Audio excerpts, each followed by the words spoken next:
Nearly 42 years later, a jury found Philip Lee Wilson guilty of raping and killing Robin Brooks in a Rancho Cordova apartment in 1980. So now she can rest. She's never coming back. It's never going to bring her back. ma jirto riya ka macaan inaad ka soo kacdo guri qurux badan oo haddana cusub maalmaha guga aynu ku hortaalo fursado badan taasoo aad dhex maquuranayso maalmaha jaceylka sidoo kale ma is leedahay suurtagalnimada geerida inay noqoto wax maskaxdeena ka fog ee aanan la ogeyn waana qadarka saxda ah ee soo food saartay geerida gabadha yar ee Robin Brooks gabadha yar ee lagu magacaabo Robin Gisela Brooks oo 20 jir ahayd waxay ka shaqaynaysay dukaanka macmacaanka oo lagu magacaabo Donut Type kuna yaala Sacramento, California bishii Abriil 1980 afartii galabnimo Robin Brooks ayaa shaqada imaan jirtay sida caadiga ahayd laakiin galabkaas waxay ku guuldareysatay inay wargeliso maamulkeeda waayo caadiyan shaqada markii aad maqnaanayso waa inaad wargelisaa shaqaalaha ama maamulka maalinkaas shaqada maysan imaan Robin Brooks sidaa darteed asxaabteeda shaqada ayaa tegay gurigeeda si ay u hubiyaan waxa ku dhacay hase haatee dhowr jeer ay albaabka u garaaceen wax u jawaabo way waayeen laakiin ma waxay awoodi weysay inay kacdo oo albaabka ay furto mise waxaa jira wax ka sii daran qofna ma sheegi karo maanta waxaan eegaynaa kiiska halista ah dilka gabadha yar ee Robin Brooks laakiin intaan bilaabin muuqaalkeena maanta haday tahay markii kugu horeysay aad soo booqato channelka fadlan ku soo biir adigoo saaraya subscribe si muuqaal walba aan soo gelin uusan ku dhaafin like-ta iyo share-tana nagu dhiirigeli mahadsanid Robin Brooks qiyaastii 6 bilood ka hor inta aysan bilaabin shaqadeeda cusub iyada iyo walaasheed waxay deganayeen xeebta galbeed Sacramento ee New York taasoo ugu dambeyn u soo guurtay California waxay ahayd 24 Abriil 1980 Robin ayaa ka shaqayn jirtay habeenkii dukaanka macmacaanka taasoo loo doortay inay shaqayso habeenkii maadaama ay ku nooleed meel aad uga fog goobtooda shaqada waxay u ahayd habeenkaas habeen caadi ah xilli dambe ayayna xirtay dukaanka iyadoo aaday gurigeeda wadada oo aad mugdi u ahayd si geesinimo leh ayay u martay halkaasoo ay u guurtay muddo 6 toddobaad ka hor maalinkaas waxaa la qorsheeyay 4 galabnimo inay ku soo laabato shaqada waqti badan markii ay maqneed asxaabteeda walwal badan ayaa ku dhashay kuwaasoo ku fikiray gabadha inay dhibaato ku jirto markii ugu dambeysay ee arkaan iyada aad ayay u faraxsanayd sida had iyo jeer lagu yaqaanay wax walbana way hagaagsanayeen asxaabteeda shaqada ayaa si mutadawacnimo leh u soo raadiyay gurigeeda ayayna soo aadeen iyagoo dhowr jeer albaabka u garaacay balse ma jirin wax jawaab ah oo ka soo baxay aamusnaanta gudaha ka jirta awgeed waxay siisay dareen cabsi leh kadib waxay ku soo laabteen dukaanka si ay u helaan wax ay ku jiibiyaan albaabka balse arrintani ayaa laga yaabaa inay u muuqatay mid xad dhaaf ah laakiin waxay rabeen saaxiibadood shaqada inay xaqiijiyaan waxa ku dhacay markii ay ku soo laabteen ayay sii wadeen inay garaacaan albaabka iyagoo aanan wax faa'iido ah ka helin ugu dambeyntii waxay go'aansadeen inay jibiyaan albaabka markii ay soo galeen gudaha guriga waxay arkeen muuqaal naxdin leh taasoo ahayd Robin Brooks oo meyd ah sariirtana saaran gacan ku dhiig laha ayaa ahaa mid aad u naxariis daran kaasoo tuuray ugu dhuftay meel walba oo ka mid ah jirkeeda shaqaalihii dukaanka ee ku sugnaa guriga wax waqti amaysan lumin si dhaqsi leh ayay u waceen nambarka gaaban ee booliiska ee 911 balse kiiskan ayaa ahaa mid aad u adag dambibaarayaasha ayaa sheegay in Robin ay ku cusbeed xaafadan ay deganeed saaxiibo badanna ma lahayn xitaa saaxiib gaar ah ma jirin kaasoo lagu ogaa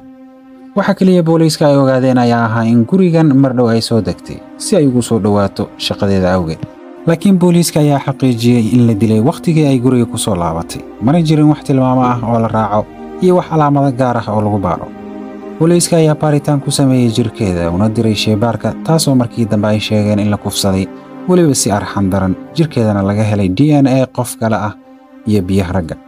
sidoo kale booliiska ayaa uga shakiyay inay ka mid tahay gabdhaha jirkeeda ka ganacsada balse asxaabteeda iyo ninkii guriga ay deganeed lahaa ayaa sheegay inaysan ahayn qof xun oo waxyaabahaas samayso kaliyana ay ka fikiri jirtay shaqadeeda iyo ganacsiyada ay haysay sidoo kale booliiska ayaa aad ugu wareeray baaritaanka kiiskan waxaana qasab ku noqotay inay helaan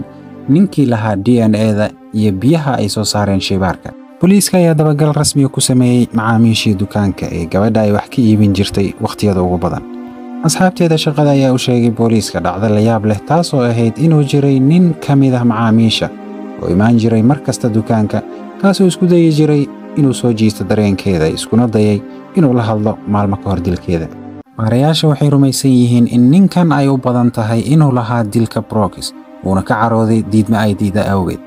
sidoo kale booliiska ayaa isku dayay inay helaan CC kaamirada dukaanka balse inta aysan dukaanka ka shaqo bilaabin ayay halowday dambi baarista ayaa sheegtay in ninkan uu la socday Robin Brooks waqtiyada ay shaqada ka baxdo iyo waqtiyada ay soo gasho xilliga ay guriga tagto kaasoo isku dayayay mar kasta inuu dareenkeeda soo jiito dabagalna ku hayay 2 bilood u dambeysay. sidoo kale baarayaasha ayaa xaqiijiyay in weerarku uu ahaa mid u eg in la sii qorsheeyay kaasoo si taxadar leh loo fuliyay. sidoo kale cadeymaha booliiska ay hayeen waxaa ka mid ahaa in faraha gacanku dhiiglaha laga helay daaqadda guriga uu ka soo galay kaasoo sugayay in Robin Brookes ay shaqada ka soo laabato. isla markii ay qolka soo gashay albaabkana soo xiratay ayuu weeraray kufsina u geystay iyo dil. sidoo kale deriska ma aysan maqal wax qalalaasa ah maadaama Brookes aysan helin waqti ay kaga falceliso ninkii soo weeraray. booliiska ayaana sheegay ninka weerarkan geystay inuu ahaa nin aad u xooggan maadaama marka hore uu geystay kufsi si dhaqsina ay u qaadatay inuu dilo sida ay xaqiijiyeen saraakiisha dambibaarista iyo kooxaha shaybaarka. booliiska ayaa mar kale ku wareeray baaritaanka waxayna isku geeyeen dhammaan cadeymihii ay soo ururiyeen. waxay heleen 2 DNA oo aanan la mid ahayn gabadha la dilay kuwaasoo ahaa DNA-da dhiigga qofka gacanku dhiiglaha iyo shahwada ama biyaha gacanku dhiiglaha taasoo booliiska si dhab ah u gudagaleen falanqaynteeda. laakiin shaybaarka DNA-da ayaa xaqiijin waayay in DNA-da laga helay dhiigga gacanku dhiiglaha iyo baaritaanka shahwada inuu hal qof yahay waayo sanadkaas 1980kii FBI-da ma heli karin qalabka baaritaanka isweydaarinta DNA-da iyo shahwada taasoo diyaarinta qalabkaas ay heshay 1994 taasoo xilligaas ay heli kari waayeen. xitaa nidaamka baarista faraha ma ahayn mid hufan oo la isku halayn karo inkastoo uu jiray xilligaas laguna shaqaynayay haddana waxaa la helay 6 sano kadib 1986. inkastoo kiiska dib loo eegay si fiicanna looga shaqeeyay haddana kiiska ayaa qaboobay. booliiska ayaana xiray faylka Robin Brookes oo ay ku dhajiyeen warqadda kiiskan wuu qaboobay sidaa awgeed waa la xiray. horaantii 2000 horumar la taaban kara ayaa laga sameeyay baaritaanka DNA-da waxaana bilowday ururinta xogta iyo abuurista xog isbarbardhigida DNA-da. xogtan DNA-da waxaa loo diyaariyay hay'adaha fulinta sharciga ee dalka oo dhan. tani waxay ahayd horumar cajiib ah taasoo u sahlaysa dambiilayaasha in database-ka FBI-da ay hayso xog kasta iyo qof kasta oo Mareykanka ku sugan. baaritaankii kiiskii Robin Brookes ayaana dib loo furay. xafiiska degmada Sacramento ayaa helay Parabon Nano Labs waa shaybaar ku salaysan bixinta adeegyada abtirsiinta ee tiknoolajiyadda kaasoo soo saaraya snapshot iyadoo la isticmaalayo DNA phenotype si loo soo saaro abtirsiinta qof aan la garanayn iyo muuqaal jireed.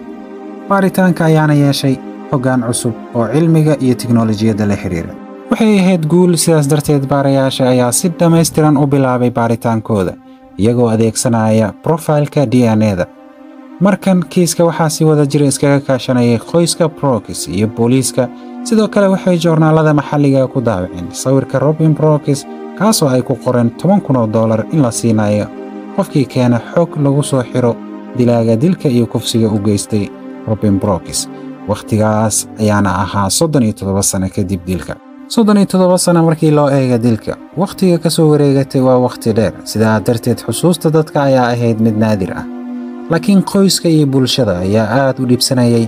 dilaa waxaas oo idil sameeyay haddana ku dhex nool bulshadooda xitaa laga yaabo inuu geysto fal midkaas ka daran. Maria Eric Brookes oo ahayd walaasha Robin ayaa weli dambiga loo geystay walaasheed ku haysata qalbigeeda. sidoo kale booliiska waxay weli ka shaqaynayeen xagga hidde-sidayaasha DNA-da. ugu dambeynna waxay heleen hal nin. waxay isbarbardhigeen DNA-da ku jirta dhiigga iyo shahwada oo ay ka heleen goobta dambiga ka dhacay iyo jirka gabadha. ugu dambeynna way isla qaadeen. sawirka faraha ayaa sidoo kale ahaa ciyaar ugu dambeyntii la helay ninkii lahaa kaasoo lagu magacaabo Philip Lee Wilson. 24 Abriil 2020 saraakiisha fulinta sharciga ee degmada Sacramento ayaa shaaca ka qaaday in ugu dambeyntii ay xireen ninkii kufsiga iyo dilka u geystay Robin Brookes oo 20 jir ahayd kaasoo 9 jir ahaa waqtigii uu dilka geysanayay. wuxuu deganaa guri kira ah oo ku yaala halkii ay deganeed gabadha kaasoo ugu yaraan u jira 2 mayl. 71 jir Philip Lee Wilson oo laga soo qabtay guri ku yaala waqooyiga Sacramento ayaa ugu dambeyntii la horkeenay maxkamadda. dacwad oogayaasha ayaa sheegay in DNA-da iyo cadeymaha kale ay hayaan taasoo ah dil iyo kufsi 3 isbuuc ka hor uu isla ninkan u geystay gabar kaleeto. sidoo kale ku-xigeenka qareenka degmada ayaa ku tilmaamay Philip Wilson inuu geystay falkan wuxuushnimada leh iyo kufsigan cadeymaha la hayana ay isaga yihiin. qoyska ayaa sugayay ku dhowaad 40 sano inay cadaalad u helaan gabadhooda iyagoo rumaysan waayay 40 sano kadib siday noloshooda isku bedeshay. Philip Lee Wilson oo 72 sano jir ah waxaa lagu helay dil darajada labaad iyo kufsi waxaana lagu xukumay xabsi daa'im. Ka hor inta uusan xabsigiisa u bilaaban ayuu maxkamadda ka codsaday in loo ogolaado inuu dhigto xafladaha dhalasho ee noloshiisa u dhiman hal mar,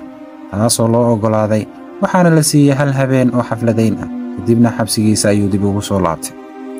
daawade adigana sidee u aragtaa kiiskan iyo dilaagan arxanka daran? nagula wadaag fikirkaaga qaybta hoose. waad ku mahadsan tahay la socoshadaada.